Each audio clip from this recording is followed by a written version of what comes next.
Hi, everybody. Tim Hughes here. I'm the CEO and co-founder of DLA Ignite. And with me today, I've got Debra Clary. And we're going to Mm. be talking about her book, The Curiosity Curve, A Leader's Guide to Growth and Transformation Through Bold Questions. Debra, I really love the book. I thought it was absolutely fantastic. Before we dive in, where can people find you? So people can find me on my website, which is www.Debra Clary, Debra Clary.com. You can also find me on LinkedIn. I post quite a bit of leadership thoughts there as well, which is the same, Debra Clary. Excellent. I'm glad I pronounced your name right. I just, for a second, when you started, I thought, because sometimes people have a silent S or, Yes. you know. Um, Yes. Thank you so much for the book. I really loved it. Curiosity is something that I think is so important for people. I come from a sales background, and certainly in sales and in leadership, I think it's critical. Part of the book is autobiographical, and it's really interesting that you started your career as a Frito-Lay route driver in Detroit Yes. before rising to the executive boardroom. How did driving a truck and popping and lacing snack racks serves you as your first classroom for leadership and curiosity? Yes, it definitely was my first classroom. And even though I'd come out of graduate school, business school, thinking I knew it all, I was very humbled when I started running a route truck, a route, and having to manage a P&L. So my girlfriends and I would meet on Friday nights for happy hour, and they were driving a company car, and they had a briefcase, and they smelt really good after getting done with their work. And they were working for Procter and Gamble and Colgate, and here I was, a Teamster, and in our conversations, I realized how much what I was learning was so different from what they were learning, because I was actually running a small business out of that back of that truck. So Mm. that really created my trajectory for my career, knowing firsthand, what does it really take to increase sales? What does it take to meet the needs of the customer and things like that, that perhaps others weren't learning at such a young age. Yeah, many people feel curiosity is a soft skill or a personality trait you're born with. Your book argues it's actually a strategic imperative and a skill that can be developed. Why is this distinction so crucial for today's business leaders? So, like many people out there, I first thought that curiosity was something that you were born with, it was a soft skill. And then I began to see just like disconnects in corporation. My background is Frito-Lay, Coca-Cola, Jack Daniels. So I worked with Fortune 40 companies they're complex systems. And as I began to work in that in about my third decade, I began to see shifts in organizations. One is disengagement was significantly low, meaning employees were telling us that they weren't enjoying the work that they were doing, and productivity was going down. And I thought, I just had this hypothesis that maybe what was missing was curiosity. And, at the root of curiosity is the ability to ask questions, to understand where people are coming from, whether that be in sales or whether you're a leader and running a large organization. And so I commissioned a group of researchers to ask one question, and that was, what is the relatedness between leadership performance and curiosity? Now, they tried to talk me out of it, like, oh, we got to go deeper, and this is about novelty. And I go, I agree, but let me start with this question. And if I like what I see, we can go deeper. At this point, it was just a hypothesis. 3 months later, they came back and said, how'd you know? And I said, 3 decades of managing complex systems. Yeah. Um, you identify several culprits that kill curiosity in the modern workplace, such as fear of failure, information overload, and prioritizing efficiency over exploration. Which of these do you think is the most dangerous for a company's long-term survival? Yeah, I think that leaders are taught to have all the answers. We teach them either in business school or when they first come out and they're learning how to be a manager, how to be a leader. We're taught that the best leaders have all the answers. And that is not correct. We're doing a disservice to these individuals. That the best leaders I've ever worked for have the boldest questions, they ask questions, and then they listen. What typically happens is an employee comes in, they set the problem on the table, and the manager, the leader, and the employee are looking at the problem.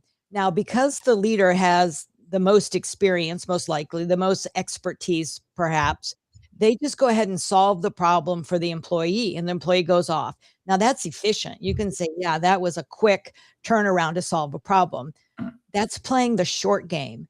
And what I encourage leaders is to play the long game. The most successful leaders play the long game. And it's about asking that individual the problem themselves, but also sharing that you're confident that they can go do that. And I'm here for you as you move through this process. It's about empowering, isn't it? It's about empowerment to get them to because at the end of the day, they should quite often, um, actually, because they're closer to the client, they probably know the answer themselves. They do. And when we saw the Gallup had published their annual report on engagement and said in the history of measuring corporate engagement, they've never seen it so low, and particularly amongst millennials. Now, this is disturbing because one, millennials make up 35% of the US workforce, but also because this is the population that we would be developing to take senior roles in the next decade. And they're Yeah. signaling we're not interested. So Mm. we did a focus group. We brought a group of millennials together and we asked them, what's the source of your disengagement? And what they said to us just blew my mind. And it was, my leader doesn't know me and doesn't care to know me. And I asked, like, they don't know that you run marathons or you have a puppy, and they're like, no, they don't know how I can solve the problem. I'm Yeah. closest to the problem and I'm least consulted. Yeah. And I said, that's a solvable problem if we rewire how leaders lead. Mm. Yeah, I worked for a VP, and he said that the further he went away from, the further he went up in the organization, the further he was from the customer. And Yes. therefore, he would say to me, I'm the least likely person to actually understand how to solve this. Yes. Yes. And also, when you're at the top, people don't bring you bad news. Mm. They try to solve it before it gets to you. And so when things become a surprise and you're like, how did I not know this? Well, because we're afraid to bring it to the CEO. Yeah. Your research with Lab 201 led to the creation of the Cultural Curiosity Scale, or CCS, as you call it. Can you explain the upward trend you discovered between high curiosity skills and key performance indicators like job satisfaction and financial innovation? Yes, yes. And so how that came about was, after we discovered that there was a direct correlation between performance and curiosity of a leader, then the next question became, well, can we measure it, right? We've got the data, but can we measure it? So we created this curiosity scale that is made up of 4 factors, and that is exploration, openness to new ideas, focused engagement, and inspirational creativity. And so we measure those 4 factors and get a total score around curiosity. Now, the reason we do this is because we know curiosity can be learned. It would be futile if we couldn't measure it and then improve on it. And so again, what we discovered was that a leader's level of curiosity dictates the performance of their team. So if you have a leader with a high level of curiosity, you will have a team that has a high level of curiosity. Now, that's lovely, but what does that mean? That translates into better performance. And leaders are measured on both the what and the how. What do we get done in terms of our KBIs? And then how are we doing it? Are we doing it in a way that is supporting people and growing people? Excellent. Your book introduces the concept of the curiosity set point. Is it possible for a leader or a company to be too curious? How can an organization find the balance between constant ideation and actual execution? Yeah, so the set point means is that there is an ideal optimal level of curiosity. So just think about this intuitively. Like if you're not curious and you're not asking questions and you're not poking at things, then you're really innovation has stalled, growth has probably stalled.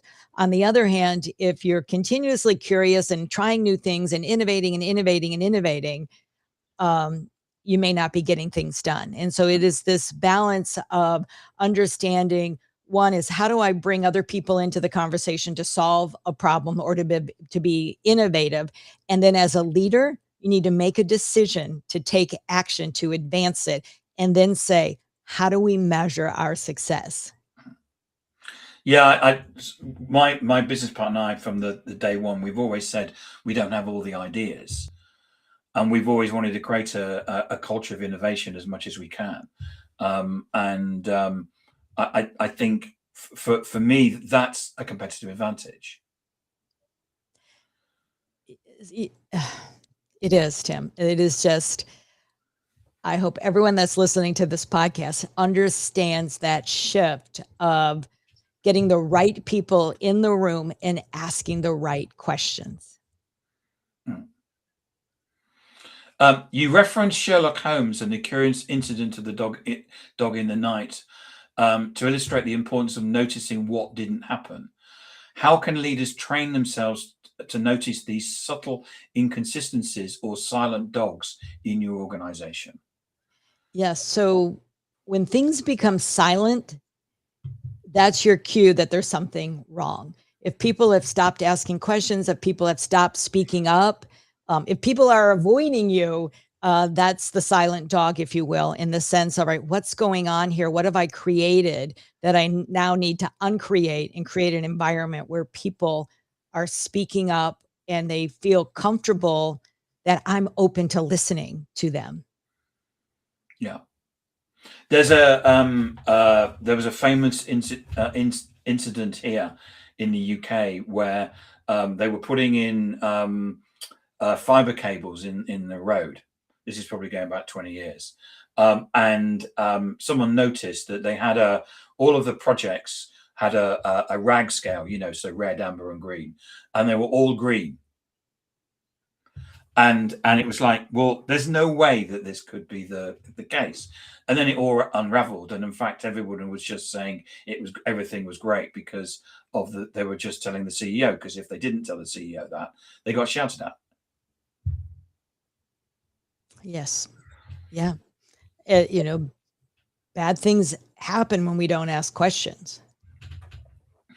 Um, a central theme to your book is that leaders should be the ones asking bold questions rather than just providing all the answers. How does a leader build the psychological safety required for a team to admit they don't have the answers yet? Mhm. So what I encourage leaders to do is when they are asked a question, the best response is, I don't know. Let's talk about it.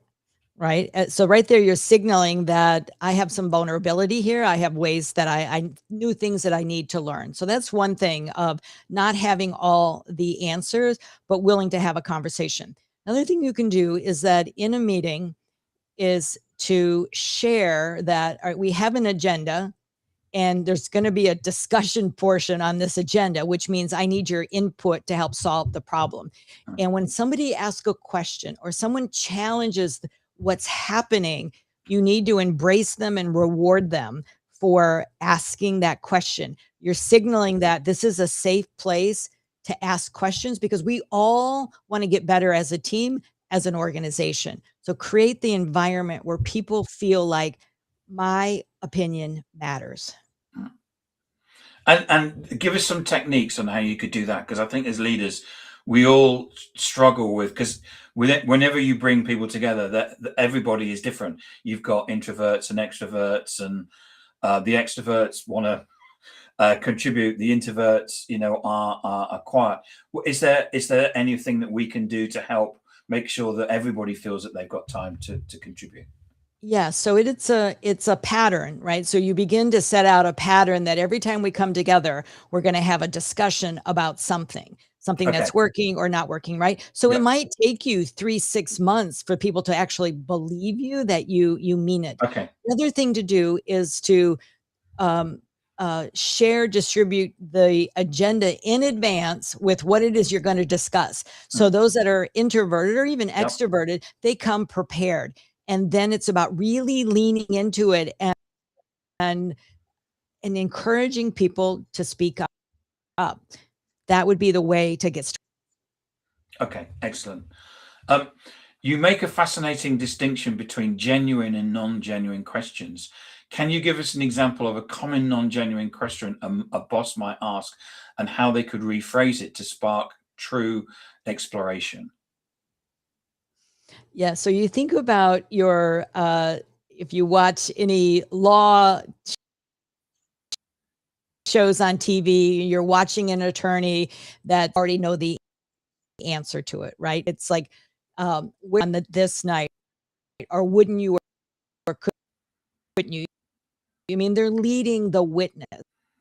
So as a leader, anytime that you are already, you're asking or to check the box, it's this sense of starting with the mindset of, I genuinely want to understand what this person has to say or what they think about.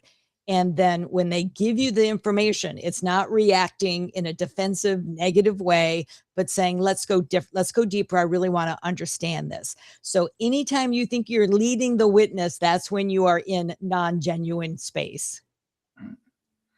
I think it's important, isn't it, that one of the things you have to learn when you run a podcast is you have to get used to and confident at asking questions that you actually know the answer to.